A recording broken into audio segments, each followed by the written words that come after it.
What's up, everybody? Thanks for listening to the Whatcast. Do we have a fun one for you guys tonight?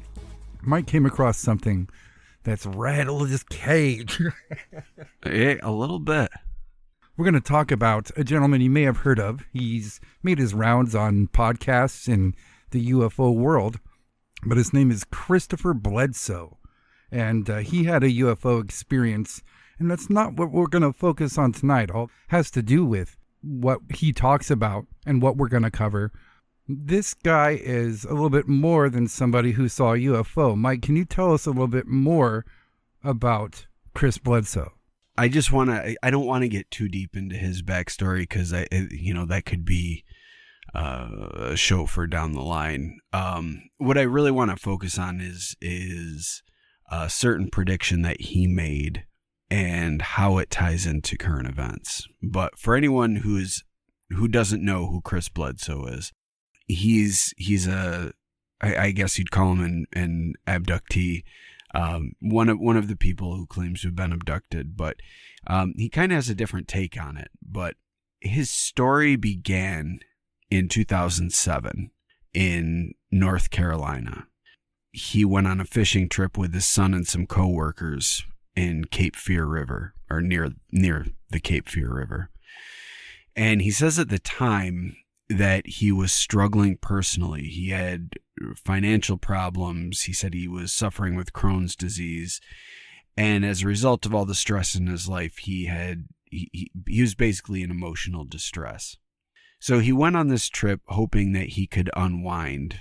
And during his trip, he found that he couldn't let go of what was bothering him. So he walked away to be by himself and began praying to God for help. And as a result of his prayers, he said that he saw these glowing balls of light that began hovering nearby. During this time, he had experienced missing time. The people that he was there with said that he was gone for hours, but to him, it only seemed like it was a few minutes that he had gone praying and saw these lights. The people that he was with also saw the strange glowing balls of light, or what he would call orbs. But this was the initial incident that kind of brought him into the UFO community. So he reported this, and following the event, he was actually investigated by members of MUFON. He also underwent psychological evaluation, and that came back as being normal. He wasn't insane or having hallucinations or anything like that. He did take a polygraph test as well, but the results that were reported were either mixed or deemed to be inconclusive. But as time went on, I believe he had undergone hypnotherapy as well and began to unlock some of his experiences. And he claimed to have had encounters with non-human entities, and they would speak to him through telepathic communication, which that's something that we've discussed before, that a lot of these beings don't speak in the way that you and I speak, where it's audible vocalizations that are able to be picked up by hearing. It's more a voice in the head. But he says during his encounters, he was taken aboard a craft, and he said that these beings were tall beings, but there were some smaller glowing entities, and he got the feeling that they were guardians that were watching over him. And from that point on, after his first encounter, the experiences never stopped. And he reports ongoing sightings of orbs or glowing balls of light around his home and elsewhere. He says that he has regular contact with entities and experience with what has come to be known as the phenomenon, which is kind of what we've been talking about with high strangeness associated with UFO activity. But he said with his interactions with these beings, his physical ailments were cured. So as I mentioned, he was suffering with Crohn's disease, and all of his ailments with that disappeared.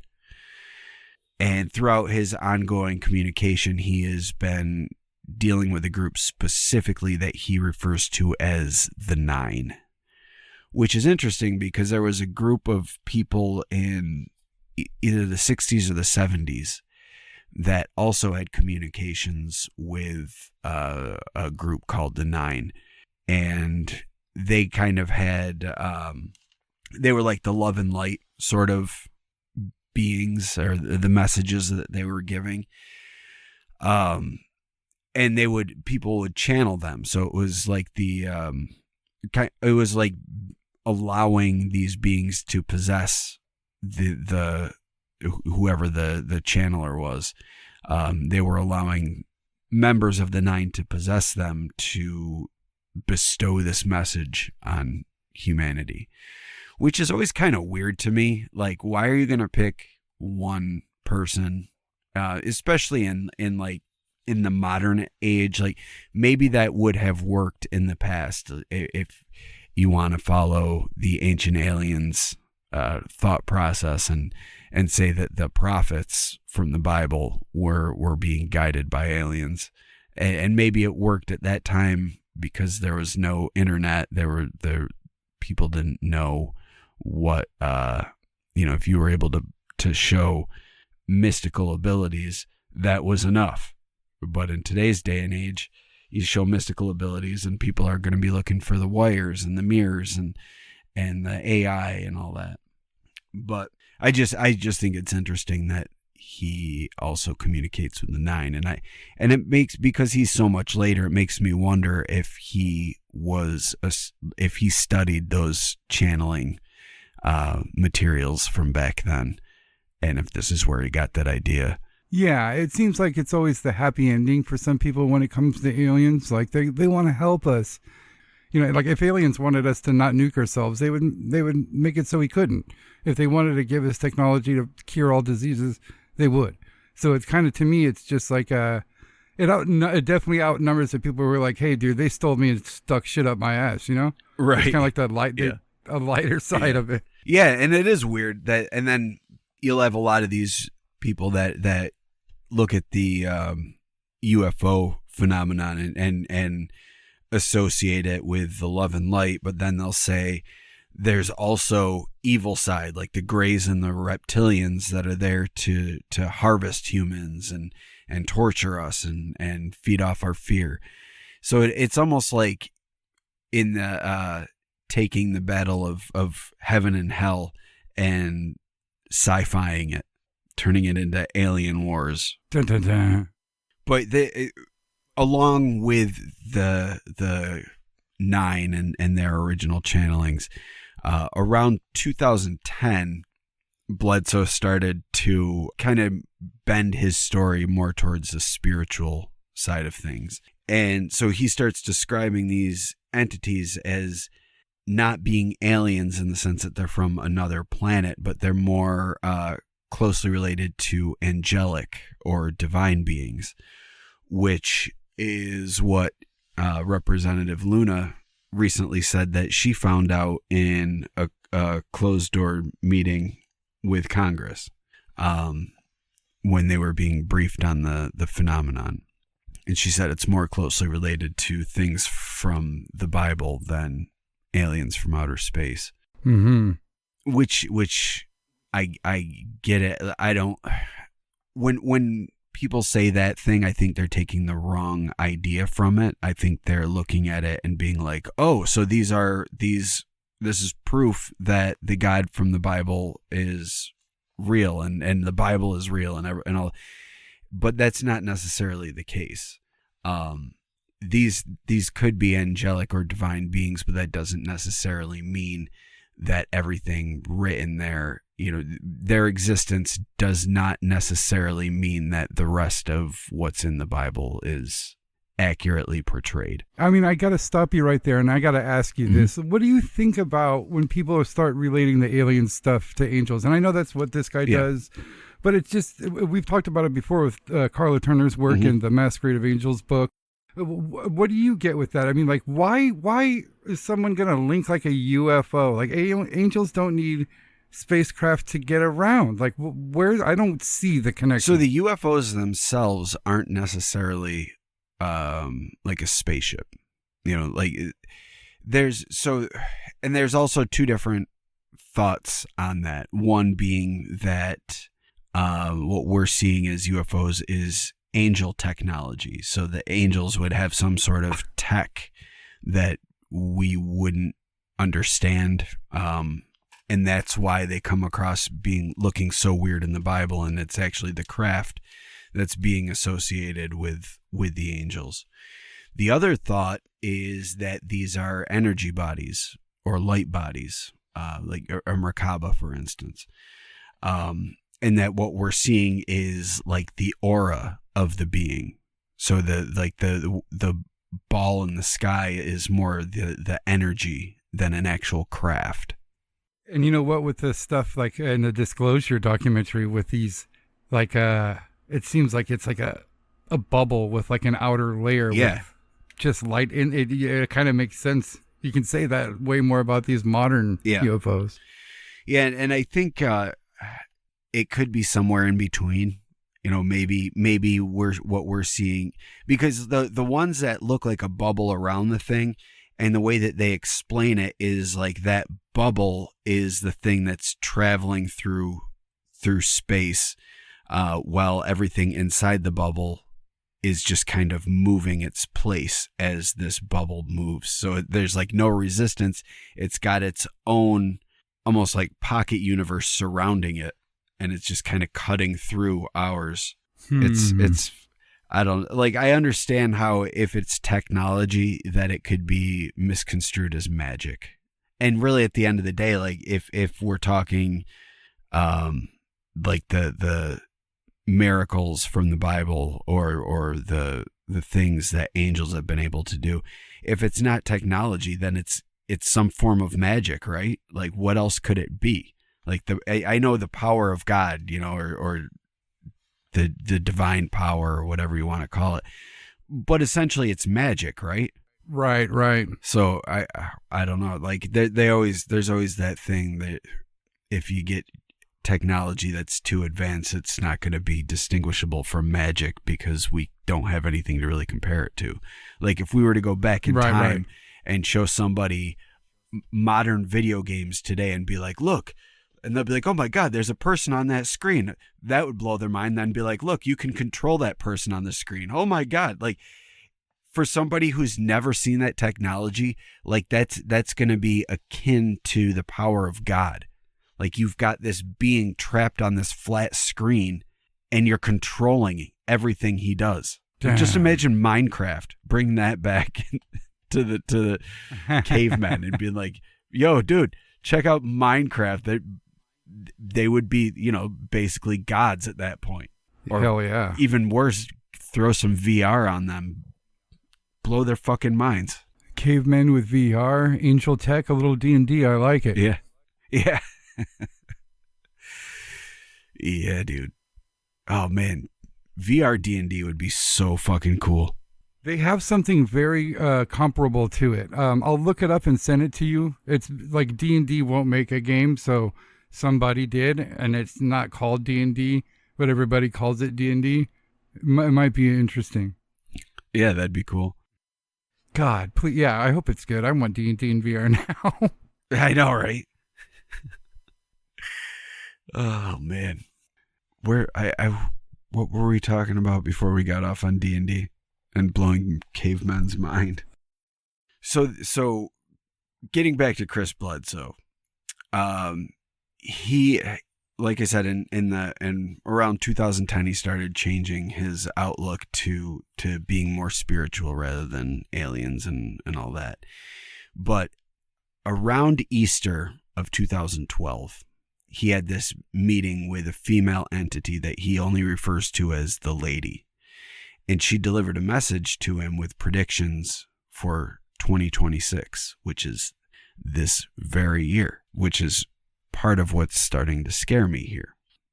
The core messages that he's getting from these beings, though, before I get into all that, is that the source behind the phenomenon is benevolent. It's connected to what we think of as God. It's also connected to human consciousness and spirituality. And that these entities are trying to awaken humanity and guide them towards a better existence. Now, he, like you mentioned, he's done his rounds on a lot of podcasts, but he's also had high-ranking military and intelligence personnel follow his case. And one person in particular, retired U.S. Army officer John Alexander, has discussed publicly about a visit that he had with Chris Bledsoe. And while he was visiting, he witnessed a UAP. So John Alexander is backing him up. There's one thing that does kind of, and it's not, I don't want to take out on him what Stephen Greer started, but he does do events where he will call UFOs. And there's like, if you just look up on YouTube videos of Chris Bledsoe summoning UFOs, there's so many. I found a 4-minute video clip that someone posted just from one event that they were at with him. And he, just in this 4-minute compilation, there were like 10 different orbs that appeared and seemed to respond to the crowd. It was pretty crazy. But I know Stephen Greer does that stuff too. Really? Yeah. So I don't know like how much. I just wanted to put that in just to kind of just to paint a better picture of what he does and who he is. But he did write a book named UFO of God, which came out in 2023. And it's kind of a biography. He talks about his experiences and UFO encounters, gets into his spiritual awakening, and talks about the message for humanity's future. Now, the prediction he makes for 2026 is where I start to get freaked out. So he says that he was given a prophecy by the lady.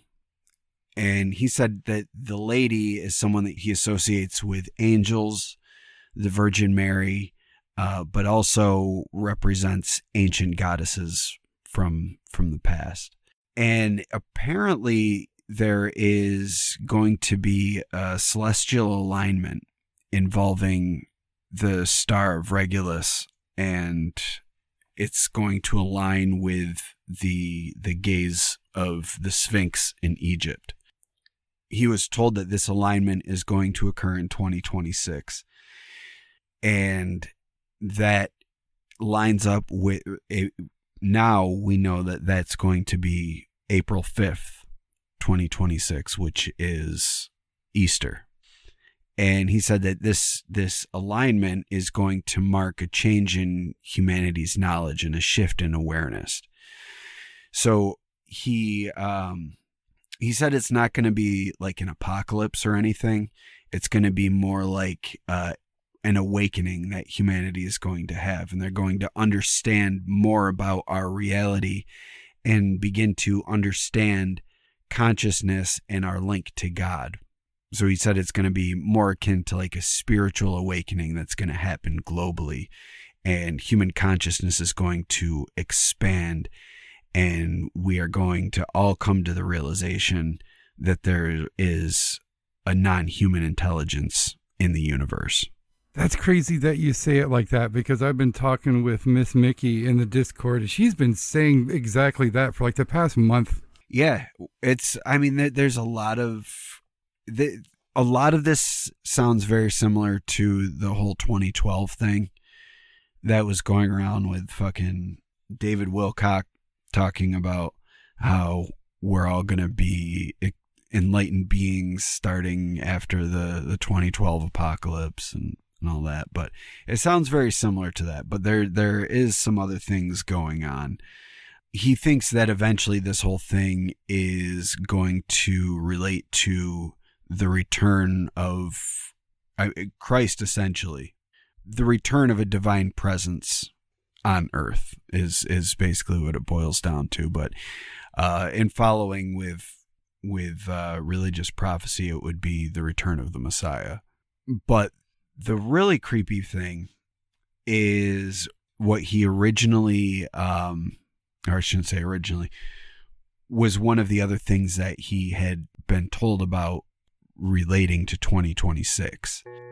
I want to play a clip of his prediction. It's like a minute long, but basically what he's saying is that he was shown a conflict between Israel and Iran, and while this conflict was taking place, orbs rose up out of the ocean and were seen everywhere. Oh, okay. So this is Chris Bledsoe talking about his vision that he had regarding Israel and Iran in 2026, April 2026. So right around the corner. In writing to the Pentagon in 2012 when I told this. The thing she told me was, when you see Iran and Israel exchanging missiles, and I saw it, the way she tells me is a vision of, I see it like a living picture screen. I could see the rockets flying. Then all of a sudden, orbs appeared out of the ocean and everywhere. Great. And I told the government, if this happens, the orbs are going to appear and wake people up and stop it. That's what she told me. April 2026. Yeah. And okay, you've put yourself in it there, Chris. It's okay. So pretty fucking scary. Yeah, that's pretty crazy. I mean, there's tons of people that make predictions. Half the time we pick fun at them, but that's alarming. Like, that has to make your ears perk up. Yeah, it freaks me out. It freaks me out a lot. And the reason it freaks me out is, for one, that was a prediction that he was given in 2012. And I know that there's always, for a long time now, there's been the threat of war between Israel and Iran. So it would be easy to extrapolate that and say, this is my prediction. But the fact that he said the year and the month, and here we are with this war really escalating, going into April, the alignment with the star is set for April 5th. It's kind of scary. I do have another clip of him talking about the star lining up. So I'm going to play that now. And this is going to get into what he, the prophecy that he, I don't want to say prophecy, but the vision that he had about this star in Easter of this year. She told me that, she said that when the star of Regulus, she called it a red star. When you look at it, it looks blue. But she said when Regulus is red on the horizon, in front of the gaze of the Sphinx, before daylight. So in other words, when it's sitting right on top of the horizon, before the sun comes up, that moment would mark a change in humanity's knowledge. And she showed me other things. War, us bombing Iran, us bombing Syria. And in them days, none of that had happened. So I put all that on this piece of paper. And now I've had so many write me back, oh my God, you see they just bombed Iran, or Iran just bombed us. You were right the whole time. And I did that in 2012. And so what they did was I gave them the date of 2026 because they took that celestial event and ran it through these machines that showed that exact alignment will happen in 2026 at Easter. What will happen? The star will, the alignment she told me about, that the star of Regulus would be on the horizon in front of the Sphinx. At that moment, there'd be a new knowledge. Well, I had no idea if this was even possible, but these astronomers run it through the machines and it comes out that star is going to come up on the horizon in Easter of 2026. And from that point forward, they started remote viewing the state. Government did. And Now you hear it all over TV. 2026, that's the big date. 2027, that year, something's going to happen. Armageddon, you hear it all over. You hear it on TV. If you study, like I've heard even, well, I won't say names, but Please do. well, Lou Elizondo, right? Lou's mentioned that date. A lot of people have. Easter 2026. About the year 2026. I gave him a specific time. And it was with Robert Grant that I told him about this alignment and all. And then he's like, oh my God. He's been looking for this ruby. This little ruby you have to find and place it between the paws of the Sphinx to make this event that he knows is going to happen in 2026. I said, Robert, it's not a ruby, it's the star of Regulus. He looks at it, he's like, oh my God, that's the king star. So what's going to happen, I don't know. But I think it's possible that's the return of Christ. Yeah. So I don't know if you caught that there at the end, but he said that's the king star. So this is actually being tied to the star that the three wise men allegedly followed to find the baby Jesus. But he's mentioning these orbs and everything. And just in the past week or week and a half now, there have been so many fucking fireballs in the sky, dude. And that's freaking me out too. And I know all the astronomers say these things happen every single day, and most of the time they're just not they're just not seen or reported. But there's some fucking crazy ones going on. Like there's just in the US alone, there have been, so since March 3rd, there have been now 6 fireballs reported in the US, one of which created sonic booms. There were 2 in Texas. One of the ones in Texas, there's a crazy video showing it. It was in Red Oak, Texas, I think on the 17th.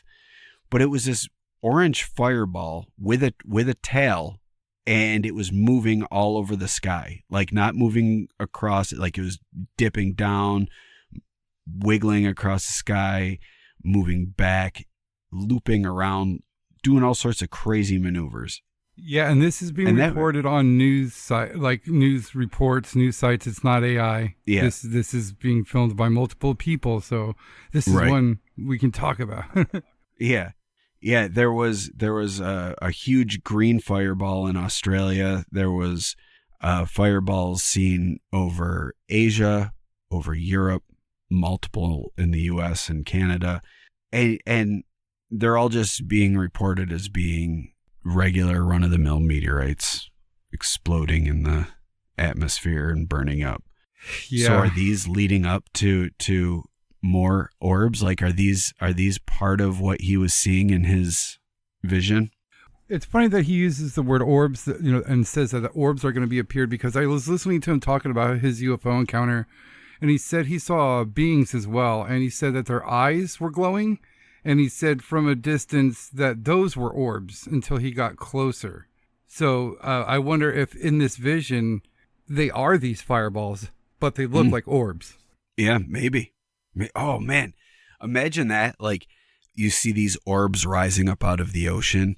And then as they get closer, we realize they're not orbs coming out of the ocean. They're the eyes of the beings that just floated out of the ocean. Oh, that's so scary. I hate that so much. Me too. That's creepy. That's like the cover of a really cool horror comic, like pre-code horror. Yeah. Just a bunch of different eyeballs coming out of the ocean. Oh, God.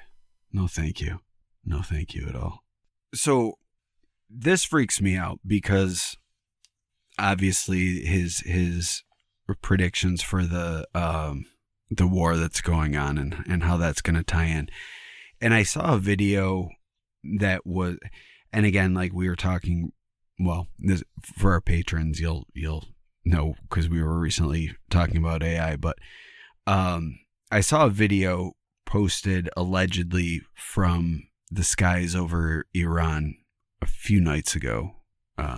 For context, right now it's the 22nd, so sometime over the past week.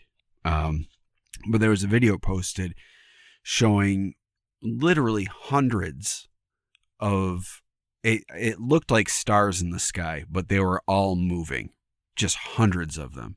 Like it almost looked like that. Remember that UFO swarm in Mexico during the solar eclipse? Yeah. Where there were just like hundreds of white orbs all over the sky. Cool footage. It was like that. Yeah, it was just like that, but at night. And so I wonder if that's what he saw, and maybe their origin was the ocean, and they came out, or maybe there's more to come. But there was another. It's really weird because what's going on right now? There's a bunch of people online that are like putting these weird predictions out there that seem to be coming true. There's this one person, I guess you'd call one account on X that basically does daily predictions for like oil price, like not exact, because obviously every region is different, but the increase decrease in oil price. He does stock predictions, but he's been talking about stuff going on with Israel and Iran lately, and everything he posts it comes true. It's fucking creepy. But there was a thing that was posted on 4chan last year, and I know 4chan. The only reason I bring it up is because some of it that has happened has come true so far, and it's kind of creepy.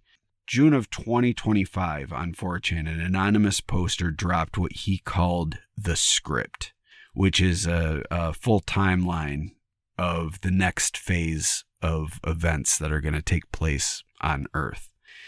And in that, I'll go through the full thing step by step, what he posted, but basically he warned of Israel breaking ceasefires and striking Iran. He mentioned Trump responding with bunker buster bombs, Iran hitting Gulf oil fields and U.S. bases, oil prices skyrocketing, talks about U.S. Civil War, nukes, and basically it brings us through 2027 with 5 billion people on this earth dead in a one world government. Ugh. Yeah. So here's the timeline as it was outlined according to the script. And now keep in mind, this is from June 2025. So last year, before things really started heating up. Israel breaks ceasefire and strikes Iran. Trump responds with B-2 bunker busters on nuclear sites. Iran hits all Gulf oil fields and U.S. bases, blocks the Strait of Hormuz. Oil prices skyrocket. There are blackouts in Africa and other third world countries. The U.S. sends 3 aircraft carriers. I think at this point we have sent 2. I don't know if the third has mobilized yet, but there are 2 that were sent. So that's so far we got check marks. But this next part has not happened yet. At least 2 of the aircraft carriers are sunk by Iran or Russia or China using suicide tactics. So I'm thinking kamikaze attacks. The U.S. tries an amphibious invasion and first fails with massive casualties. The second attempt to invade succeeds, and oil fields are seized. The advance halts once the oil fields are seized. At that point, a U.S. civil war will begin. There'll be an anti-war bloc that takes D.C. with military support. The U.S. splits in 2, and as a result, the government will retreat from the Middle East. Turkey will betray NATO and will join a Russian, Iranian, and Chinese alliance, and together they will attack Israel. China will then invade Taiwan and Guam. North Korea will invade South Korea, and Japan will do nothing to stop it. India may change sides. Russia will invade Poland and the Baltics. Finland and NATO will then invade Russia and take St. Petersburg. Europe will collapse. Riots will spread. There'll be famine and civil wars within countries. Latin America allies itself with China and Russia. U.S. gets invaded from the south, and the advance will stop at Colorado. 50 to 150 tactical nukes are used high in the atmosphere. There are 2 strategic nukes used in Europe. Israel is destroyed, and the Palestinians are wiped out with it. All air travel ends. Crime and chaos everywhere. There will be 3 weeks of nuclear events, and then a fake alien invasion will begin. MJ-12 releases synthetic alien soldiers. They hunt down survivors. FEMA camps begin to classify people as useful or undesirable. By 2027, 50 billion people are dead. And then, fake aliens are defeated with the help of real aliens. Oh, shit. Yeah. What a twist. The one world government under the Majestic 12 and the UN form together. The Dome of the Rock is destroyed, and that completes the script. So we could very well only have like a year and a half left, ladies and gentlemen. Oh, man. So, kiss your kids, go to Disney World, and join our Patreon for the last year and a half. Give us them monies. We're trying to build a Whatcast bunker, and we can only do that with help of listeners like you. So throw that nickel in the bucket and help us to survive the apocalypse. And then pick what side of the aliens you're going to be on, the fake ones or the real ones. Yeah, no, we don't want to be with the fake ones. The fake ones are bullshit, guys. That's probably where fucking David Wilcock and Stephen Greer are going to be, with the fake ones. We want to be with the real ones. Yeah. And then we're all going to get fooled, and both sides are just going to turn into barn owls. Yeah. It was barn owls all along. Yeah, I don't know. It's a very interesting case. His precision's a little scary, man. I mean, it's exactly what's happening right now.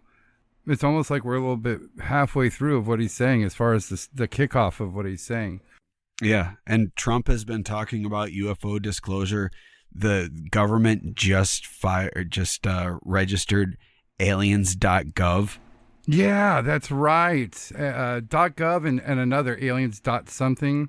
I sent you a report on Instagram. I don't know if you want to check it out real quick, but somebody was interviewing Congressman Luna, and she was saying something to the effect that we might be getting videos of unknown beings soon.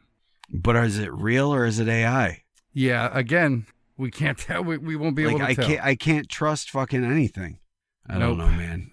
I guess we'll see. But I swear to God, if I find out on Easter that aliens are fucking everywhere, I'm gonna lose my shit.